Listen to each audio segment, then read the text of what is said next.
Desde o início da pandemia, quase 800 crianças morreram de Covid no Brasil. Nas últimas 3 semanas, foram 166 mortos. Infelizmente, os dados apontam um crescimento acelerado de contágio nesse grupo. Uma mudança significativa desde que a Covid se espalhou pelo mundo. Para nos explicar um pouco melhor sobre os cuidados que devemos manter com os pequenos, o Ideias e Debates de hoje recebe o infectologista Dr. Marcos Boulos. Dr. Marcos, seja bem-vindo à Rede Alesp. Obrigado. Recebemos também a pediatra doutora Fernanda Soler. Doutora Fernanda, seja bem-vinda à Rede Alesp. Obrigada. Eu queria começar com o doutor Marcos. Doutor, a gente, desde o início da pandemia, a gente havia a informação de que as crianças não eram um grupo de risco, né? O senhor acredita que esse grupo, na verdade, ele não foi devidamente analisado ou pode ter ocorrido uma mutação de vírus que passou a atingir as crianças? Nas doenças por vírus, principalmente em vírus respiratórios, por exemplo, você pensa no H1N1, as crianças são grupo de risco e são vacinadas prioritariamente. O que se aconteceu agora no Covid é que se observou que as crianças não estavam se infectando de maneira importante, ou pelo menos ficaram doentes de maneira importante. E quando elas tinham a infecção geralmente era assintomática, com poucos sintomas. Isso foi observado antes de chegar no Brasil, porque ela ficou muito tempo entre a China e a Europa, e aí se observou que as crianças não eram grupo de risco. Muito provavelmente, com a nova cepa que chegou, principalmente a P1, que é uma cepa originária do Brasil, houve uma mudança até do grupo etário que se contamina com maior intensidade. E aí entraram os jovens, adultos jovens, e as crianças começam a ser mais acometidas, não tanto quanto no H1N1, mas também elas começam a preocupar um pouquinho mais. Sim.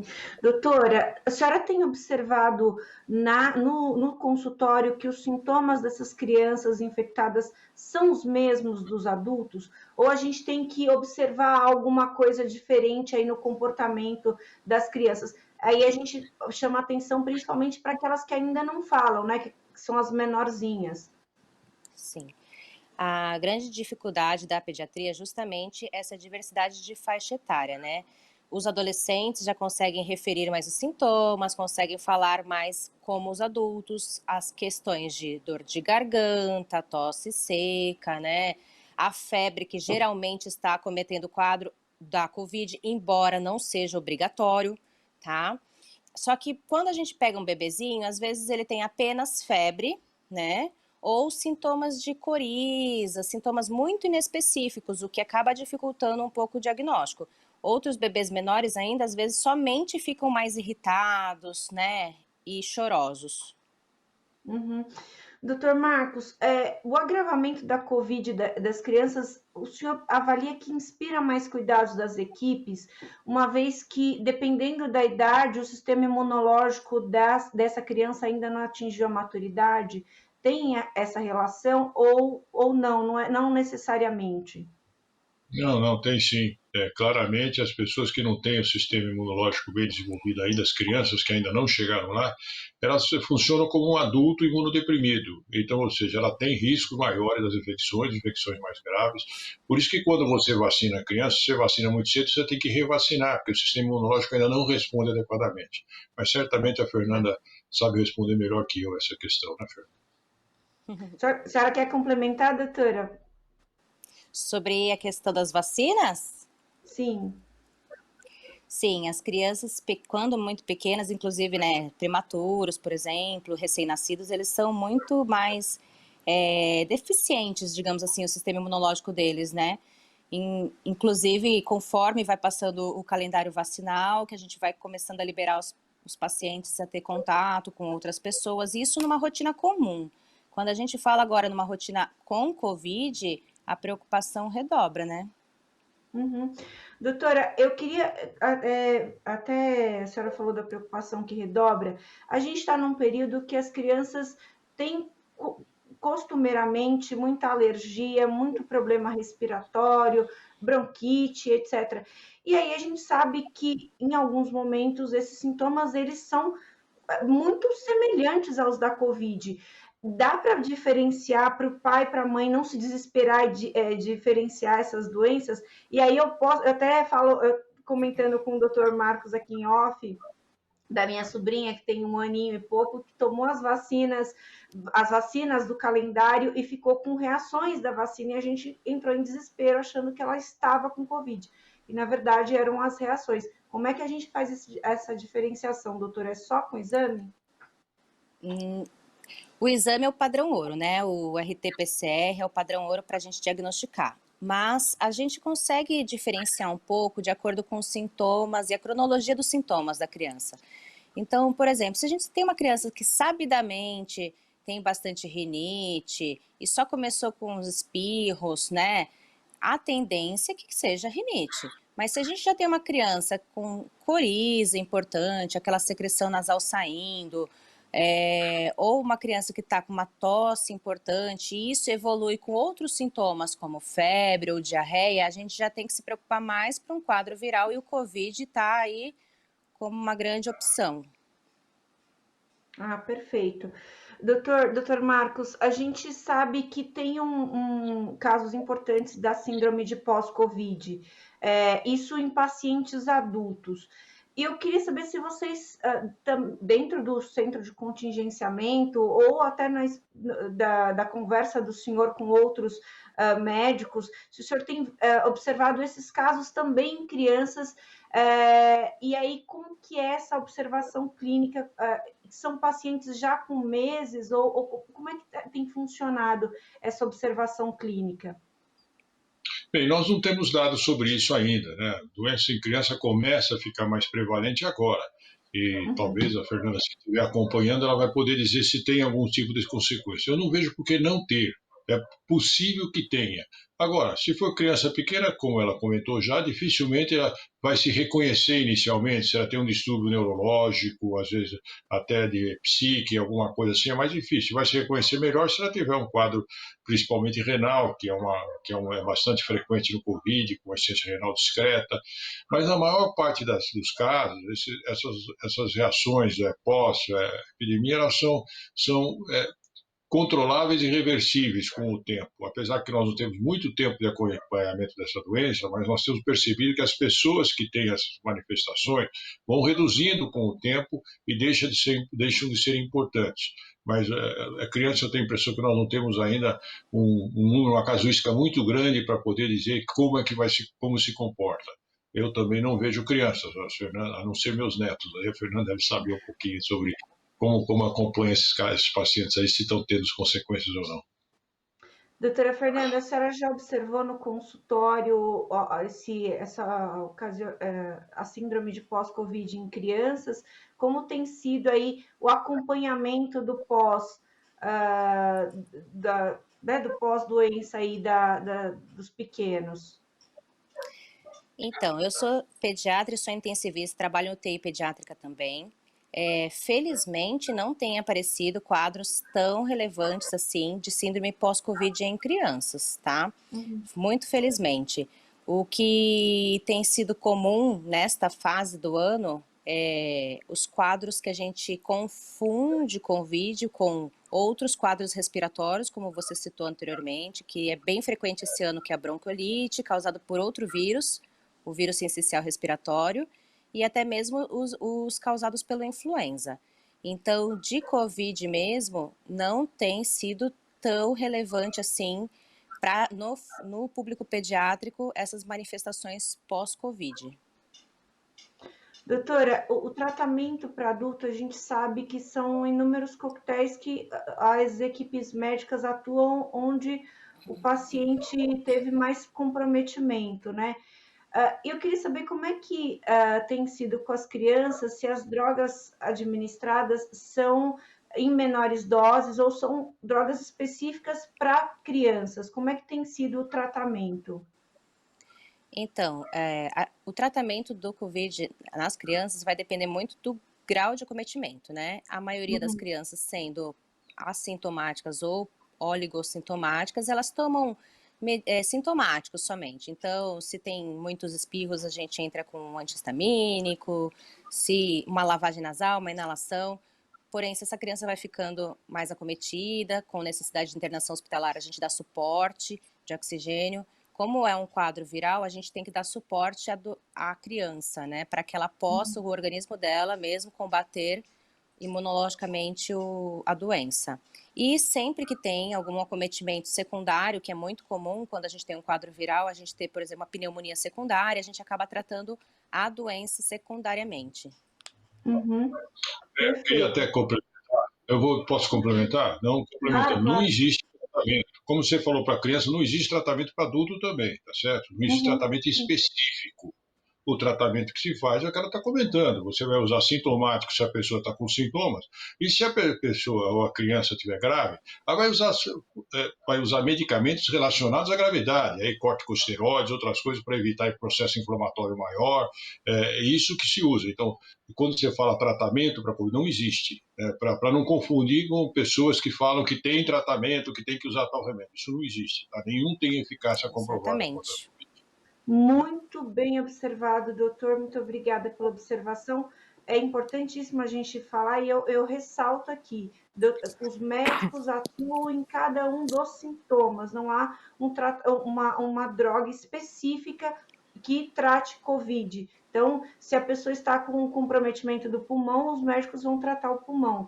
E assim por diante, até tentar que o organismo responda e a pessoa consiga passar por esse problema tão grave que a gente tem vivido. Doutor, no início da pandemia falava-se muito que as crianças não se contaminavam, como a gente observou aí no começo, mas que elas poderiam carrear o vírus para os adultos, principalmente para os idosos, né? O senhor falou dos seus netos, com certeza o senhor ficou longe dos netos por um bom tempo aí em função disso, né? Eu queria saber se essa orientação mudou, se as crianças continuam trazendo um potencial grande de risco para os idosos. Sim, continuam. Obviamente, as crianças ainda, apesar de nós estamos percebendo uma mudança do perfil de contaminação de crianças, provavelmente com essa nova cepa, mas ainda elas podem ficar doentes, mas frequentemente o que acontece é que elas ficam com infecção assintomática, portadora assintomática. E aí, quando vai para a casa de um avô, dos pais, elas podem levar a infecção. Isso não tem sido constatado com muita frequência. O que a gente tem visto mais são mais jovens que vão para as baladas que levam para os avós e pais, né? Mas as crianças, eventualmente, até porque os pais cuidam muito das crianças, né? As crianças, eventualmente, podem. Eu, por acaso, eu faço consultoria muitos anos com berçário, até quando tem alguma doença importante, eu vou lá, faço uma discussão com os pais, mas as pessoas que tiveram que recomeçar o berçário aí no ano passado, eu lembrava dos cuidados necessários, mas se não teve dúvida, abriu o berçário, depois de algum tempo tinha criança infectada, passando para a professora e levando para os pais dos outros. De fato, a criança é uma carreadora do vírus nesse momento. Mas provavelmente isso vai acabar com a vacinação, principalmente dos adultos, as crianças vão ficar meio mais protegidas. Com certeza. Doutora, a gente está no processo de imunização da população. A doutora acabou de falar da vacina. Porém, as crianças ainda não estão nas previsões de imunização, inclusive porque a gente não tem estudos conclusivos ainda para a vacina de crianças, para que a Anvisa possa liberar para esse grupo. Eu queria saber se os pais têm questionado isso no consultório, sobre quando vai ser a vacinação e sobre também os possíveis efeitos, né, das vacinas. Eu queria saber como é que tem sido esse papo no consultório. Sim, com certeza. Essa é uma preocupação de muitas famílias. O que a gente acaba tranquilizando eles é que se ainda não tem as vacinas para o público pediátrico, é justamente porque esse não é o de maior alvo da doença, certo? Então, não vale ainda os esforços de fazer as vacinas para as crianças nesse momento, uma vez que os idosos e os adultos estão sendo muito mais acometidos e muito mais graves, né? E além do mais, o que eu gosto de enfatizar no consultório é que A criança, como o doutor falou, ela pode ser portadora assintomática, mas geralmente ela pegou de um adulto, né? Então, é aquela criancinha que foi para a escola, mas sei lá, o professor está no início dos sintomas e não sabe, enfim. Ou os pais também pegaram e não sabe, levou a criança para a escola mesmo com o início de uma corizazinha. Então, é muito importante, eu enfatizo muito no consultório a questão de não levar para a escola quando surgir qualquer mínimo sintoma respiratório. Muito Tem importante. mais uma coisa só para é que agora, por exemplo, estão sendo vacinados idosos, depois de profissionais de saúde, e em seguida vão ser os professores. Com a vacinação dos professores e a vacinação dos idosos, devagarzinho com os pais, as crianças vão ficar protegidas, porque tem Sim, razão a Fernanda, os idosos criam para criança, a gente não põe a criança, ó, você vai ficar andando, vai pegar, vai trazer para cá. Alguém levou para ela, ela leva para outro, né? É quase que uma portadora que leva, né, de um lado para o outro. E talvez, nesta epidemia, provavelmente no futuro sim, porque provavelmente essa infecção vai ficar conosco. A criança nem precisa ser vacinada agora, porque se todos forem vacinados, elas vão participar da que a gente chama de imunidade de rebanho, ou imunidade populacional. Quando exatamente. 80% da população está vacinada, os outros estão protegidos. As crianças vão estar protegidas pela vacinação dos adultos e dos idosos, né? Exatamente. Muito bem observado. Doutor, naquele outro programa que a gente gravou, a gente comentou um pouco sobre vacina. E o senhor, eu tinha perguntado algo parecido para o senhor sobre a questão dos testes, né, com as crianças, como que o centro de contingenciamento estava pensando. O senhor falou que achava que em 2022 as crianças poderiam estar incluídas no calendário. Essa previsão permanece, doutor? Provavelmente os estudos com crianças terminarão. Da rapidez que estão sendo realizados os estudos, é possível que termine este ano. Se for necessário, é possível que no ano que vem as crianças sejam vacinadas, se for necessário. Desculpe, provavelmente a doença, nós vamos ter vacinação até janeiro, fevereiro, para completar toda a população adulta do Brasil de uma certa maneira. Se a doença estiver controlada, a gente vai procurar no próximo inverno, que também já não vai estar muito longe, daqui um ano e pouco, aí sim, provavelmente, aí já teremos vacinas suficientes, porque aí as produções continuarão sendo realizadas de maneira importante, e talvez aí depende até da evolução de como vai se comprometer as crianças mais tempo, porque vai estar com o maior, aí talvez as crianças já entram até como prioridade na próxima vacinação, junto com a vacina tríplice viral, ou com a do H1N1, a vacina gripal pode até estar junto a vacina do Covid, junto, aí você vai tomar não só H1N1, H3N2, a B, e aí pode ter a da Covid também. Aí acho que as crianças certamente deverão ser vacinadas. Né? Eu queria incluir aqui na nossa conversa um assunto que eu acho que é muito importante e quem está acompanhando a nossa conversa vai certamente ver a pertinência do tema, que é a questão das escolas.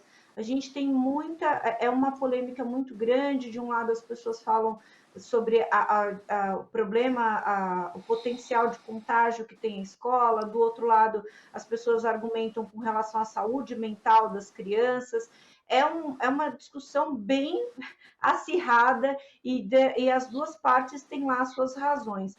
Doutora, eu queria saber se no consultório os pais vão pedir conselho para a senhora, perguntar se o que a senhora acha de mandar a criança ou não, como é que tem sido?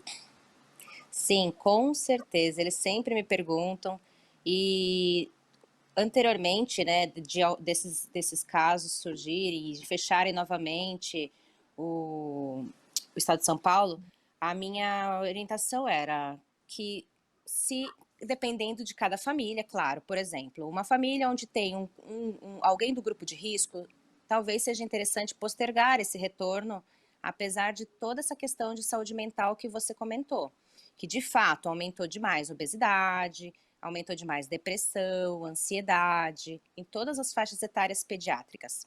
Então, é importante sim o retorno às aulas, porém com segurança. Então, quando as famílias vêm me questionar, eu falo, tem que ver na sua família como que são a sua família. Tem algum idoso? Tem alguém com asma? Alguém que possa ter fator de risco para o Covid? Porque quando a gente tem alguém como a criança pode ser uma portadora assintomática, é um pouco mais complicado para o idoso que está na casa, entende? Então a criança vai para a escolinha, quando volta, trazer a doença para o idosinho que está em casa e esse acabar evoluindo mal. Então, cada família tem que avaliar caso a caso como que pode se comportar diante desse retorno às aulas ainda em pandemia. O que é muito importante é que seja avaliado se na escola tem todas as medidas de segurança, então se os professores usam máscara, se tem uma higiene adequada do ambiente. Então é importante que a família vá até a escola e verifique essa situação toda. É importante que cuide muito bem da criança e que quando a criança apresentar qualquer sintoma respiratório, não leve, porque o que eu vejo de muita dificuldade dos pais é assim, a criança começou hoje com uma coriza. Ah, não é nada, deixa eu levar para a escola e vai passar. Só que nesse não é nada, às vezes é o início de um sintoma respiratório e vai passar para outros coleguinhas e aí quando você vê a turminha toda está infectada. Então, é por conta disso que tem aumentado também os quadros de bronquiolite, outros quadros respiratórios com esse retorno às aulas. Então, é fundamental essa questão da higiene e avaliar se na família tem pessoas do grupo de risco. Doutor, o senhor falou que dá consultoria aí para berçários. Como é que pondera essa questão entre a necessidade, às vezes, não só a necessidade dos pais, às vezes, de, por exemplo, mandar a criança para a creche, e a questão do potencial de risco desse ambiente, muito embora às vezes controlado, mas que a gente não tem como muito impedir, por exemplo, que uma criança abrace a outra. Como é que pondera isso? Não é só uma criança abraça a outra. Você fala, tem que usar máscara. Daqui a pouco elas estão trocando a máscara, como trocam chupetas, provavelmente no berçário, né? Então, de fato, é muito difícil você fazer o isolamento social em criança, e principalmente dentre a variedade de escolas que nós temos, as escolas públicas que são mais deficientes, a dificuldade é você fazer isso, né? Obviamente, a gente percebe que as crianças estão sofrendo consequências, né, desse prolongado estilo de não voltar com os amigos, estar só online. Então, fica o dia inteiro no computador hoje, ou brincando com os amigos ou tendo aula, né, de uma certa maneira. Porém, não é uma questão muito simples de discutir. Eu lembro que, por algumas vezes, tanto o secretário estadual como municipal de educação foi conversar com o nosso grupo, tentando que a gente abra, dentro das coisas necessárias, das essenciais, as escolas, a abertura das escolas no momento que estava mais crítico. E ele falava, eu falava, secretário, era, por exemplo, novembro, vai terminar o ano agora. Ele falou assim, você tem que lembrar que um dia, ele falava, um dia de perda de aula, às vezes isso traz reflexos importantes. Eu comentava, tudo bem, ele pode perder até um ano, mas a gente vai, aqui entre nós não queremos que ela perca a vida, né? Apesar que é raro uma criança ter doença grave, mas ela pode levar e poderia ter. Eu acho que as escolas as pessoas têm que voltar, mas como a Fernanda falou, com toda a segurança possível, né? Com isolamento, com escolas maiores. E quando a crise intensifica, como agora, não é adequado. Agora, de fato, a situação nunca tivemos uma situação tão ruim como nós estamos hoje. Eu acho que nas nossas vidas nós nunca vimos isso. Então, neste momento, se possível, fique todo mundo em casa até passar essa onda. E como nós vamos achar que a vacina vai começar a fazer um efeito após vacinar os idosos, professores, lá por maio, provavelmente, a partir daí a situação fica muito mais tranquila. Então vamos ter um pouco mais de paciência, que a vida não vai acabar agora, pode continuar depois, né? Com certeza, doutor. E é mais ou menos essa paciência que a gente precisa ter para aceitar o lockdown também, né? Para que a gente consiga. Calma, gente, vamos ficar uma semana. É difícil financeiramente, ninguém está dizendo que é fácil, mas é uma solução emergencial para que a gente não tenha contato com o vírus e acabe numa UTI ou nem conseguir ir até a UTI porque não tem vaga. Então, é uma medida, o doutor está falando com muita propriedade, não porque acha, mas porque sabe o que está dizendo, com certeza, né? Está dentro desse processo de controle da doença desde o primeiro dia, né, doutor? Então, importantíssimo, importantíssima colocação. Doutora Fernanda, a gente sabe que as demais vacinas que constam no calendário vacinal é tão importante quanto a da Covid, por uma série de fatores. Eu queria saber como que a senhora vê a importância dessas vacinas, inclusive para melhorar o sistema imunológico das crianças, para conseguir, de repente, se porventura tem contato com a doença, não ter um agravamento aí futuramente. É fundamental que as crianças estejam com a cobertura do calendário vacinal adequada, né, completa. Ano passado, quando a gente começou a pandemia, teve muitas famílias que começaram a atrasar, a postergar as vacinações, e isso começou a preocupar nós, pediatras, quanto a um retorno até de doenças, né, de outras doenças, porque imagina, se está difícil, se estamos sem vagas nas UTIs, com a Covid, imagina se a gente entra aí Covid junto com outras patologias diversas que a gente hoje já tem cobertura vacinal. Então, eu sempre falo que é fundamental a gente manter o calendário vacinal em dia, né? Em breve teremos as vacinas de influenza, essas daí são muito importantes para todas as faixas etárias, inclusive para as crianças, porque a influenza, inclusive, mata mais crianças hoje do que o Covid, então é importante essa cobertura vacinal feito, né, pelas famílias. Doutor, vocês no centro de contingenciamento estão observando essa questão? Eu enfatizo isso porque a gente sabe que tem muito, o calendário vacinal de outras doenças tem sido negligenciado aí há alguns anos, e todos os especialistas que a gente fala, eles comentam a importância de todas as vacinas estarem em dia para dar certo também a vacina da Covid. Eu queria saber se vocês também estão observando essa questão. Bem, o calendário nunca foi negligenciado. Quem negligencia são as pessoas que não levam mais as Sim, crianças para claro. vacinar. Nós tivemos uma diminuição, um negacionismo com relação à vacina que tem aumentado ano após ano. Né? No passado não era tanto assim. Eu acho que os calendários vão ser mantidos. Até onde eu saiba, já vai começar, está sendo divulgado já, vai recomeçar a vacina da gripe agora outra vez, e é necessário tomar.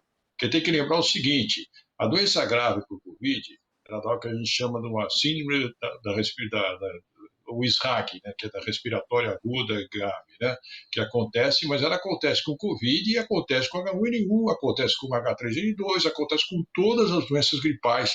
E nós precisamos vacinar, porque se você acumular o que vai acontecer com o Covid, que não tem um tratamento e a vacina ainda não chegou na criança, e com o que vai acontecer com a gripe, esse negócio pode ficar difícil. Então, é necessário que os pais levem as crianças para vacinar assim que começar a campanha de vacinação contra a gripe, contra a influenza.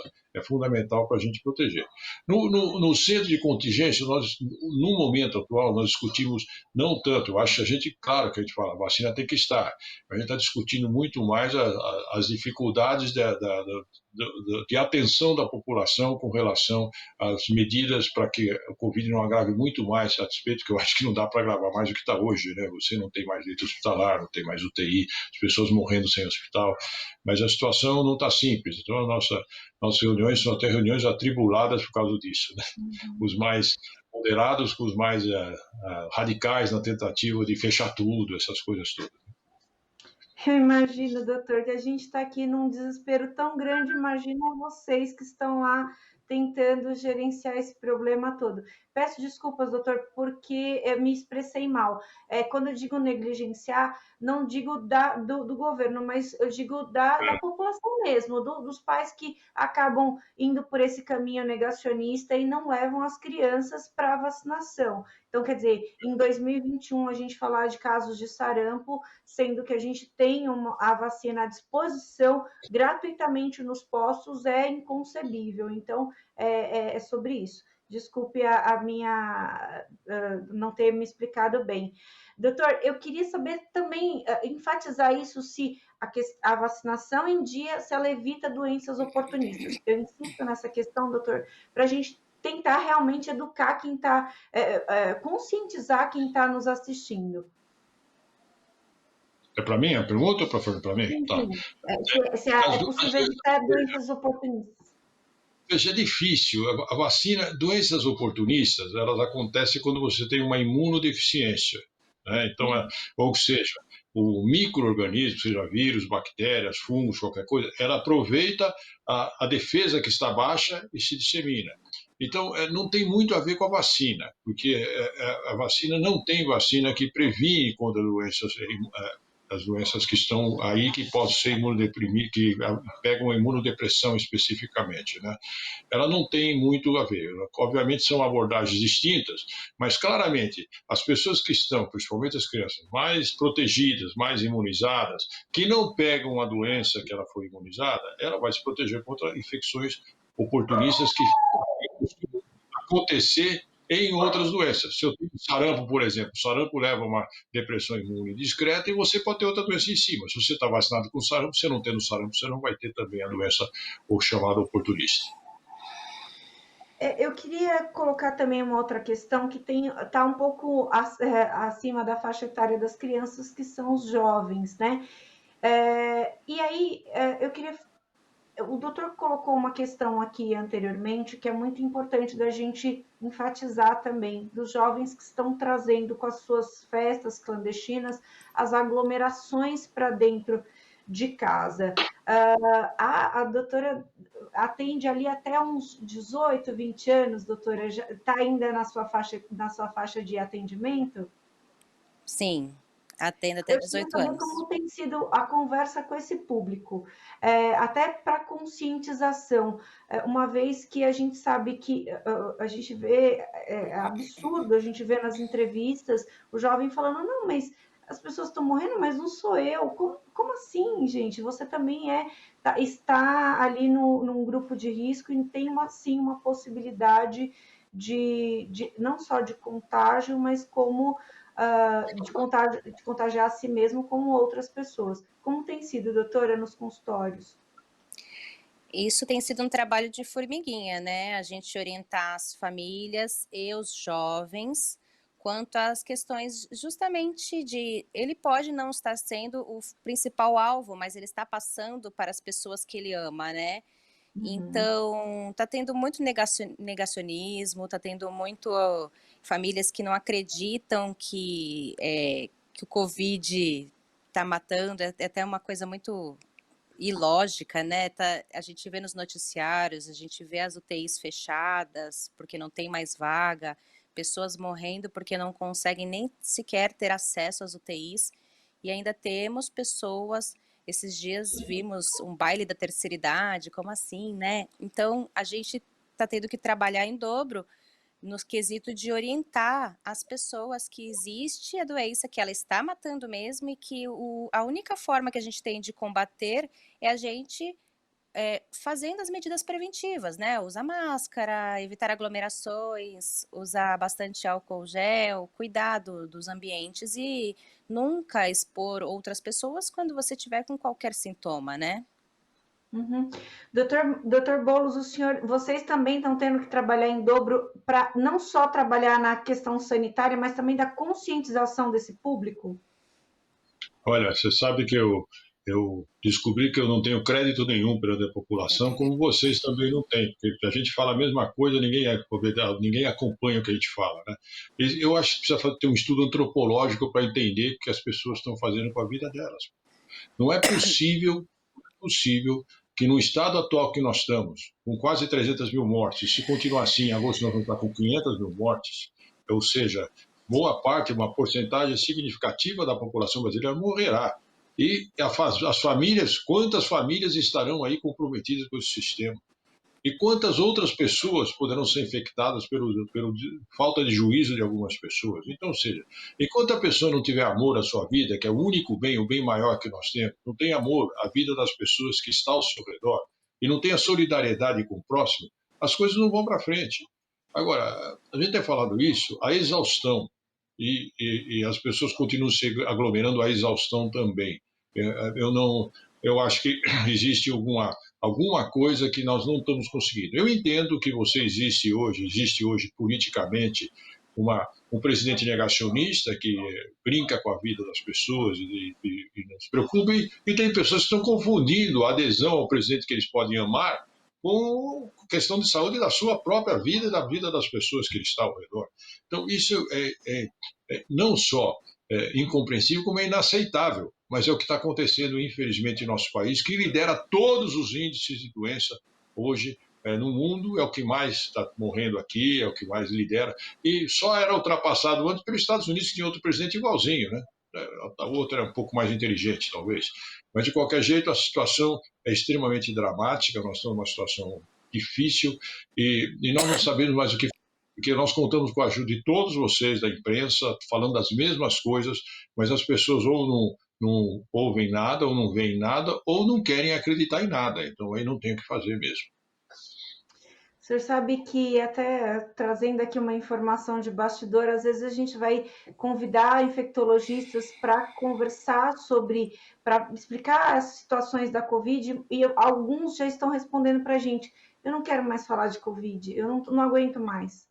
Porque já está tão saturado de falar todos os dias as mesmas coisas, que as pessoas já estão, assim, como o senhor falou, ninguém está ouvindo a gente.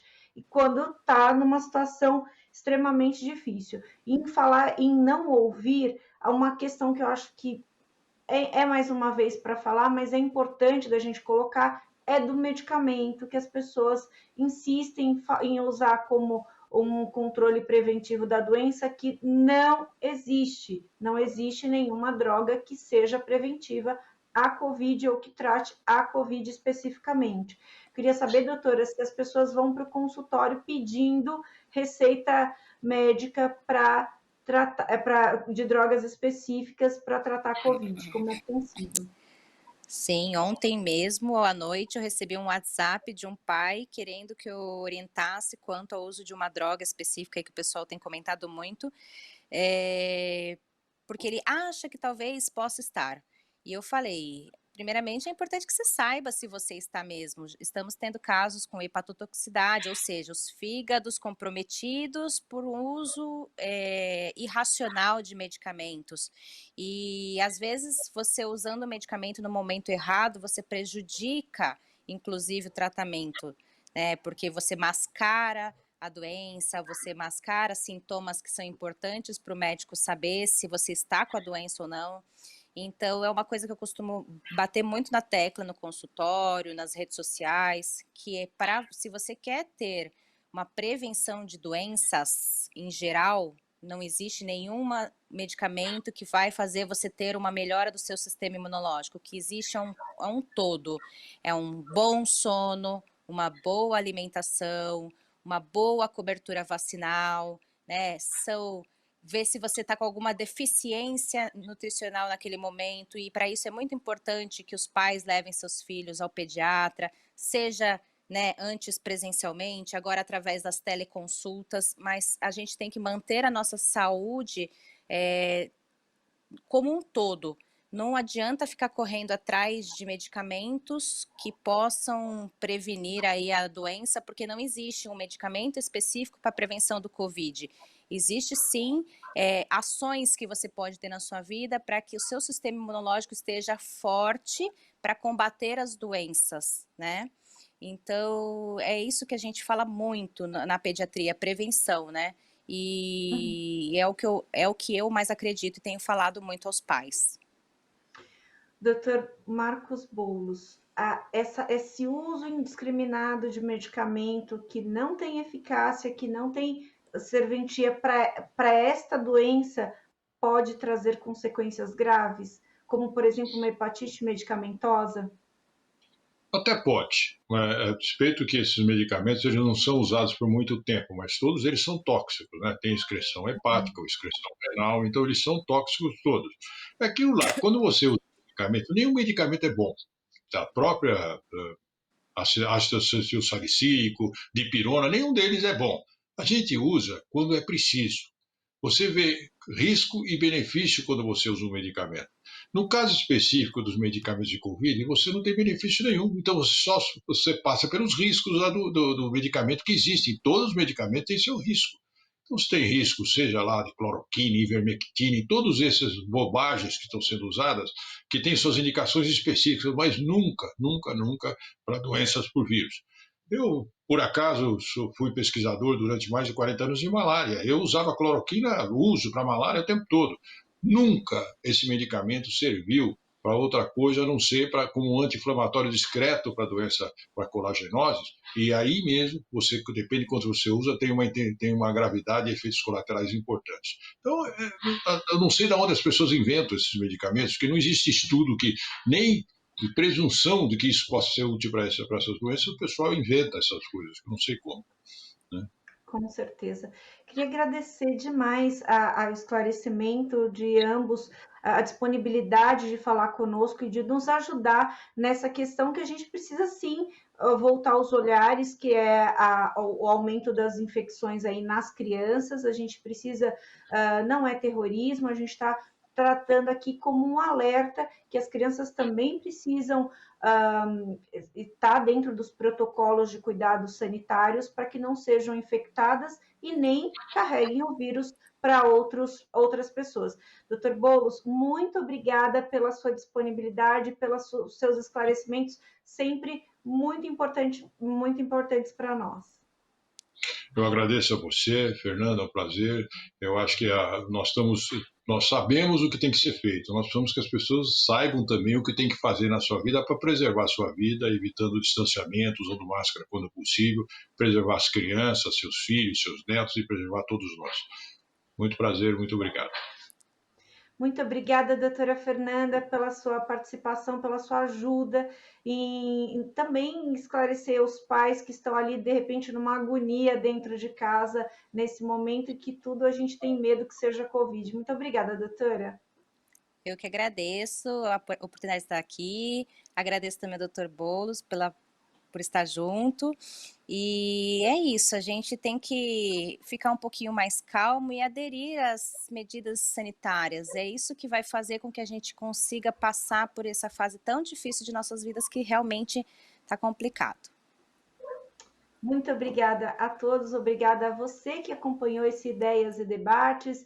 A gente falou sobre a contaminação de Covid por crianças, um quadro que tem aumentado nos últimos tempos e que a gente pode fazer medidas para conseguir evitar esse aumento de contágio. Você fica agora com a programação da Rede Alesp, você pode rever esse programa e outros programas da Rede Alesp nas nossas redes sociais.